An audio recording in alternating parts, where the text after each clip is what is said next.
मेरे और आपके आका सय्यदुल कौनैन हज़रत मुहम्मदुर रसूलुल्लाह सल्लल्लाहु अलैहि वसल्लम पर जब मक्के की सरज़मीन अपनी तमाम वसाअतों के बावजूद तंग होने लगी और कुफ़ार व मुशरिकीन ने नबी पाक अलैहिस्सलातु वस्सलाम को और आपके सहाबा को मक्के से निकलने पर मजबूर कर दिया, हर तरह से सताए गए, तकलीफ़ें पहुँचाई गईं, तो अल्लाह रब्बुल इज़्ज़त की तरफ से हुक्म हुआ कि मेरे महबूब आप मक्का शहर को छोड़ करके मदीने की तरफ हिजरत फरमा जाइए, मदीने की तरफ चले जाइए।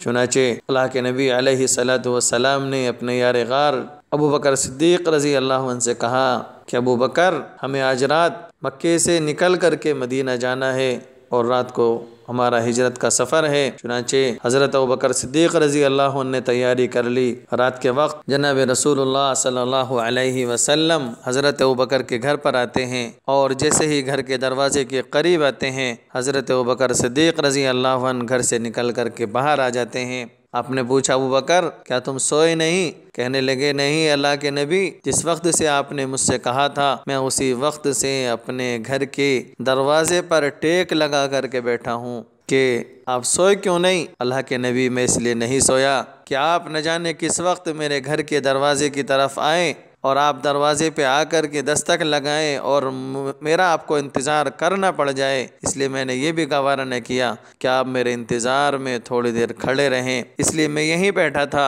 और अल्लाह के नबी जब आप इस तरफ आ रहे थे तो आपके जूतों की कदमों की आहट से मैंने पहचान लिया कि मेरे महबूब आ चुके हैं। चुनांचे अबू बकर सिद्दीक़ रज़ी अल्लाह अन्हु को अल्लाह के नबी ने साथ लिया और वहाँ से गारे सौर की तरफ निकल पड़े।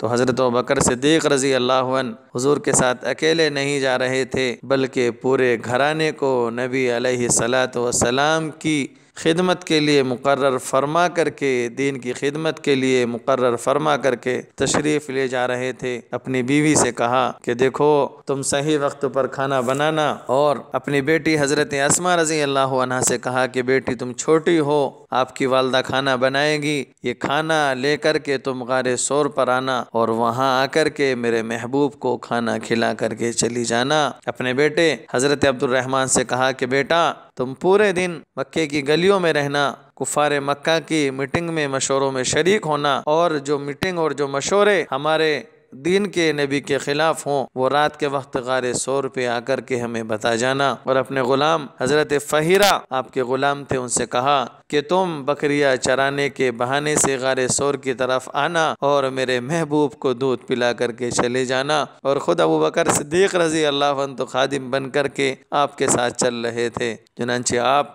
गारे सौर की तरफ गए और उस गार के बाहर जाकर के हज़रत अबू बकर ने कहा, अल्लाह के नबी आप रुक जाइए, मैं अंदर जाकर के देख लूँ, मैं अंदर से जाकर के उसको साफ़ कर दूँ। चुनांचे अबू बकर सिद्दीक़ रज़ी अल्लाह अन्हु उस गार में दाखिल हुए और उसको साफ़ किया, और जहाँ पर सुराख थे वहाँ अपने एक कपड़े को फाड़ करके उन सुराखों को बंद कर दिया। एक सुराख फिर भी रह गया। आका से फरमाया, मेरे आका आप तशरीफ़ ले आइए। नबी अलैहिस्सलातु वस्सलाम थके हुए थे, गार में अंदर पहुँचे और अबू बकर की गोद में सर रखा और सर रखते ही नींद आ गई, क्योंकि आप थके हुए थे। तो जो सुराख रह गया था हज़रत अबू बकर सिद्दीक़ रज़ी अल्लाह अन्हु ने उस पर अपने पैर का अंगूठा रख लिया, तो उस सुराख से किसी जहरीले जानवर ने अबू बकर सिद्दीक़ रज़ी अल्लाह अन्हु के काट लिया, जिसकी वजह से परेशानी हो रही थी और चेहरे का रंग भी बदल गया। जब तक बर्दाश्त करते रहे, जब तक बर्दाश्त हुई तो बर्दाश्त करते रहे, और उसके बाद जब बर्दाश्त न हुई तो हज़रत अबू बकर सिद्दीक़ रज़ी अल्लाह अन्हु की आंखों से आंसू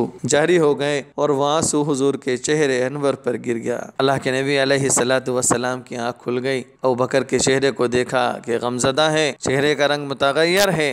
पूछा, अबू बकर क्या बात है? अल्लाह के नबी, इस गार के अंदर जितने सुराख थे मैंने बंद कर दिया, एक सुराख फिर भी बाकी रह गया तो उस पर मैंने अपने पैर को रख लिया था। अल्लाह के नबी, इस सुराख से कोई चीज किसी चीज़ ने निकल करके मुझे काट लिया। अल्लाह के नबी अलैहिस्सलातु वस्सलाम ने अपना लुआब दहन थूक निकाला और उनके उस जगह पर लगा दिया। अल्लाह ने उनको शिफा अता फरमा दी। हज़रत अस्मा रज़ी अल्लाह अन्हा खाना लेकर के गारे सौर की तरफ आई, हुजूर को खाना खिलाया, वालिद मोहतरम को खाना खिलाया खिलाया और खाना खिला करके जब वापस जाने लगी तो रास्ते में हुजूर का चचा अबू जहल मलून मिल गया। उसने हजरत अस्मा को पकड़ लिया और कहने लगा, अस्मा बता तेरे बाप और मोहम्मद कहाँ है, तुझे पता है? कहने लगी, हाँ मुझे पता है। कि मुझे बता।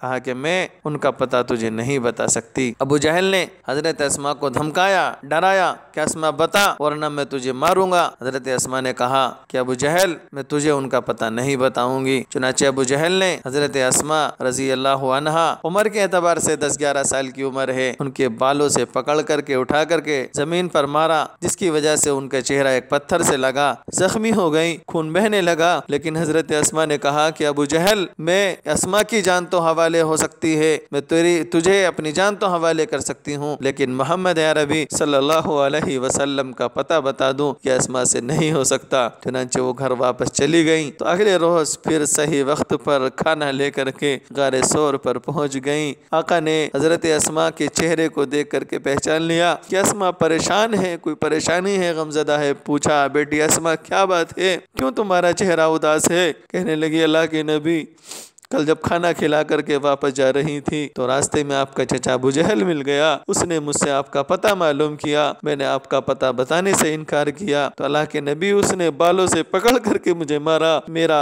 सर एक पत्थर पर लगा, जख्मी हो गया, खून बहने लगा, लेकिन प्यारे आका मैंने आपका पता नहीं बताया। अल्लाह के नबी अलैहिस्सलातु वस्सलाम ने उस वक्त अबू बकर से फरमाया, अबू बकर दुनिया के तमाम लोगों के एहसानात का बदला मैंने दिया और मैं दे दूंगा, लेकिन अबू बकर तेरे एहसानात इतने हैं कि अल्लाह रब्बुल इज़्ज़त तेरे एहसानात का बदला खुद अता फरमाएगा। अल्लाह ताला इन सहाबा की कुर्बानियों को कबूल फरमाए और हम सब पूरी उम्मत की तरफ से तमाम सहाबा और सहाबियात को अपनी शान के मुताबिक जज़ाए खैर नसीब फरमाए। आमीन व आखिरु दावाना अनिल हम्दुलिल्लाहि रब्बिल आलमीन। अल्लाहुम्मा आमीन। कल फिर इसी वक्त एक ख़ास अमल लेकर के आपकी खिदमत में हाजिर होंगे इंशाअल्लाह। आखिर में दरख्वास्त है कि हमारे इस चैनल को सब्सक्राइब कर दीजिए, लाइक कीजिए और शेयर कीजिए। अस्सलामु अलैकुम व रहमतुल्लाहि व बरकातुहू।